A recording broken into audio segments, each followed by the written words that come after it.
الآخرين والصلاة والسلام على سيد الأنبياء والمرسلين وعلى آله وأصحابه أجمعين وبعد সুপ্রিয় দর্শক, global member সত্যের ডাকের পক্ষ থেকে আপনাদেরকে জানাচ্ছি আন্তরিক অভিনন্দন ও সালাম। আসসালামু আলাইকুম ওয়া রাহমাতুল্লাহি ওয়া বারাকাতুহু। আজকে যে বিষয়টি নিয়ে আপনাদের সামনে উপস্থিত হয়েছি, বিষয়টি হল পরকালীন জীবনই আসল জীবন। মূলত প্রত্যেকটি মানুষ পৃথিবীতে আগমন করে অল্প কয়েকদিনের জন্য। প্রত্যেকটি মানুষের জীবন দুভাগে বিভক্ত।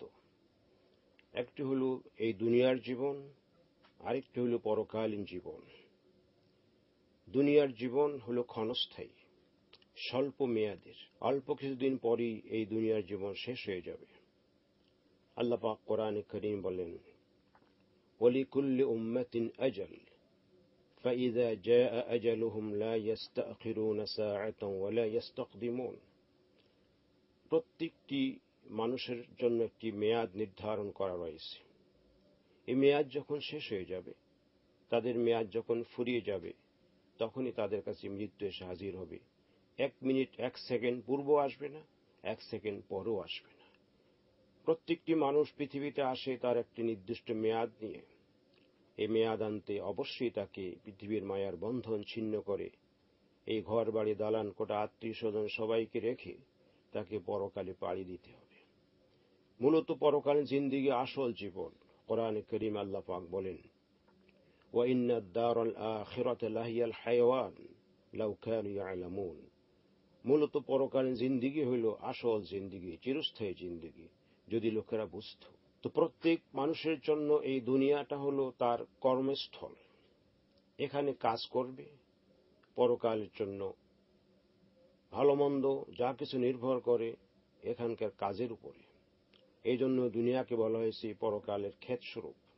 একজন কৃষক যেমন তার জমিনে কষ্ট করে, মেঘে ভিজে রোদে শুকায়, তারপরে একসময় তার গোলা ভর্তি সে ধান তোলে আনন্দ উপভোগ করতে পারে, ঠিক এমনিভাবে মানুষ এই পৃথিবীতে কষ্ট করবে, কাজ করার পরে সে চলে যাবে পরপারে, পরকালীন জিন্দেগিতে।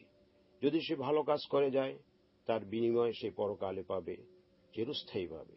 আর যদি মন্দ কাজ করে, তাহলে তার সেখানে শাস্তি হবে, কঠিন শাস্তি। এই দুনিয়ার জীবন আখিরাতের জীবনের তুলনায় কত ছোট্ট এবং কত সংকীর্ণ, আল্লাহ রাসূল একটি হাদিসে সুস্পষ্টভাবে বোঝা যায়। রাসূলুল্লাহ সাল্লাল্লাহু আলাইহি ওয়াসাল্লাম বলেছেন, মাদ দুনিয়া ফিল আখিরাতি ইল্লা মিসলু মা ইয়াজআলু আহাদুকুম ইসবা'ু ফিল ইয়াম্মি ফালইয়ানজুর বিমা ইয়ারজি'।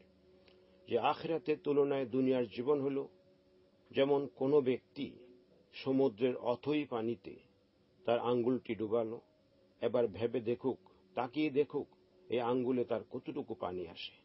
এই অথই পানির তুলনায় আঙ্গুলের আঘাতে যে পানিটুকু এসেছে, এই পানির অস্তিত্ব যেটুক, আখিরাতের তুলনায় দুনিয়ার অস্তিত্ব এর চেয়ে আর কোনো বেশি নয়। হাদিস মুসলিম শরীফের। রাসূলুল্লাহ সাল্লাল্লাহু আলাইহি ওয়াসাল্লাম বলেছেন, লাউ কানাতিদ দুনিয়া তা'দিলু ইনদাল্লাহি জানাহা বাউদাতিন মা সাকা মিনহা শারবাত কাফিরান শারবাত মাইন, আও কামা ক্বালা আলাইহিস সালাতু ওয়াসসালাম। যে দুনিয়ার আখিরাতের তুলনায় দুনিয়াটা যদি আল্লাহ পাকের নিকট একটি মাছির ডানার সমতুল্য হতো, তাহলে এক চুমুক পানিও কোনো কাফেরকে আল্লাহ পাক পান করাতেন না। তাহলে এই দুনিয়ার জীবনটা একেবারে হীন এবং সামান্য। অতএব আজকে দেখি যে আসলে বুদ্ধিমান কোন ব্যক্তি, আসল বুদ্ধিমান কোন ব্যক্তি। চিরস্থায়ী জিন্দেগির জন্য যে কাজ করবে সেই বুদ্ধিমান, নাকি ক্ষণস্থায়ী জীবনের জন্য কাজ করবে সে আসল বুদ্ধিমান। রাসূলুল্লাহ সাল্লাল্লাহু আলাইহি ওয়াসাল্লাম বলেছেন, আল কাইয়িসু মান দানা নাফসাহু ওয়া আমিলা লিমা বা'দাল মাউত ওয়াল আজিজু মান আতবা'a নাফসাহু হাওয়াহু ওয়া তামান্না আলা আল্লাহ, রাওয়াহু তিরমিজি। রাসূলুল্লাহ সাল্লাল্লাহু আলাইহি ওয়াসাল্লাম ফরমান, সত্যিকার বুদ্ধিমান সে ব্যক্তি যে নিজের জীবনের হিসাবটুকু করে নিয়েছে, যে নিজের জীবন পার হয়ে গেছে 50, 60, 70 বছর অতিক্রম করেছে, এই জীবনের কতটুকু প্রস্তুতি পরকালের জন্য গ্রহণ করেছে, এই ভেবে যে পরকালের জন্য কাজ করবে, চিরস্থায়ী জিন্দেগির জন্য কাজ করবে, সেই আসল বুদ্ধিমান।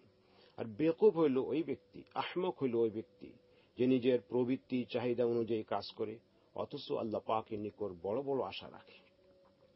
অতএব এই দুনিয়ার জীবনে আমাকে ভাবতে হবে যে আমি একদিন ছিলাম না, আজকে আমার 50, 60, 70 বছর হয়ে গেছে, দীর্ঘ একটি সময় অতিক্রম করেছি, আমি পরকালের জন্য প্রস্তুতি কতটুকু তৈরি করেছি, আমার আসবাব কতটুকু তৈরি হয়েছে, এটা ভেবে দেখা দরকার। ভেবে দেখে পরকালের জন্য আমি কাজ করার চেষ্টা করি, যে কালে আমাকে হিসাব দিতে হবে আমার জীবনের কর্মের। রাসূলুল্লাহ সাল্লাল্লাহু আলাইহি ওয়াসাল্লামকে প্রশ্ন করা হলো, মানিল আকিয়াস ইয়া রাসূলুল্লাহ, হে আল্লাহ রাসূল, সবচেয়ে বুদ্ধিমান কোন ব্যক্তি?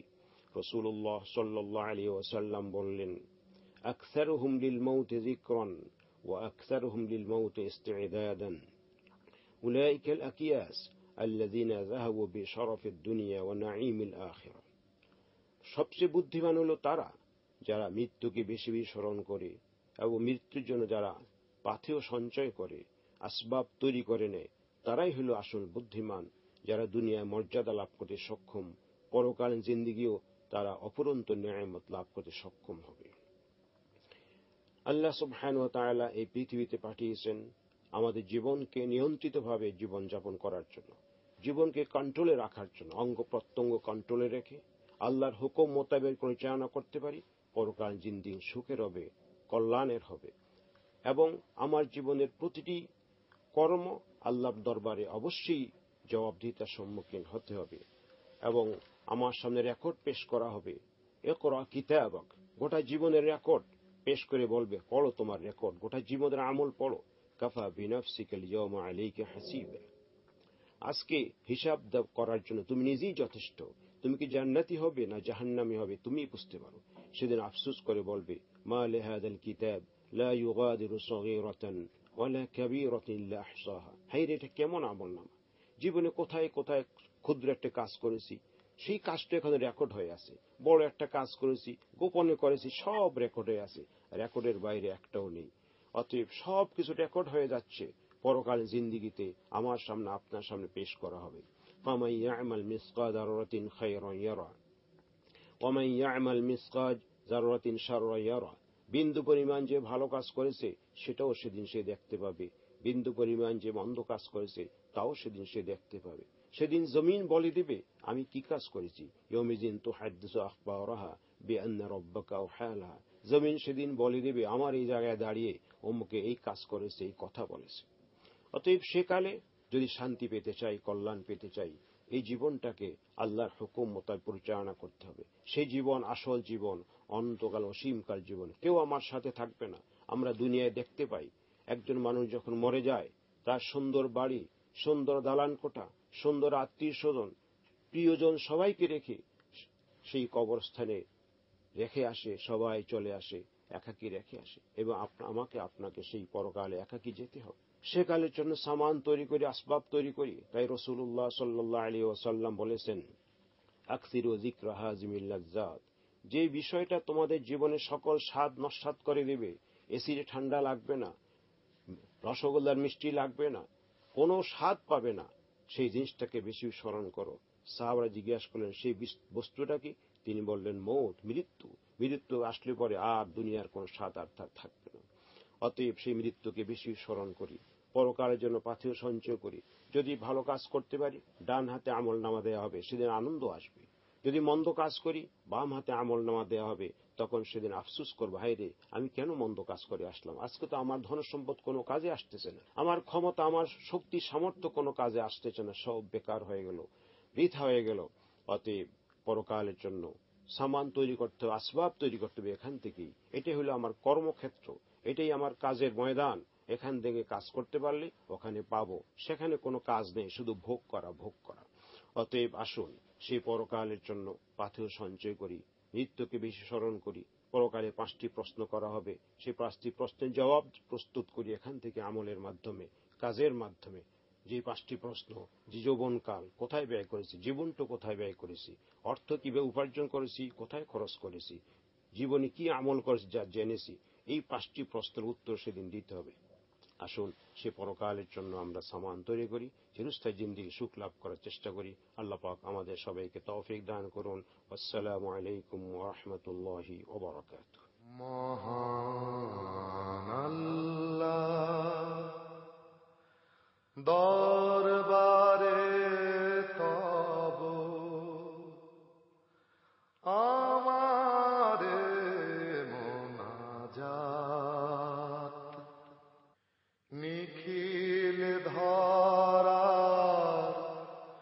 সকল মানুষ সবাকে দা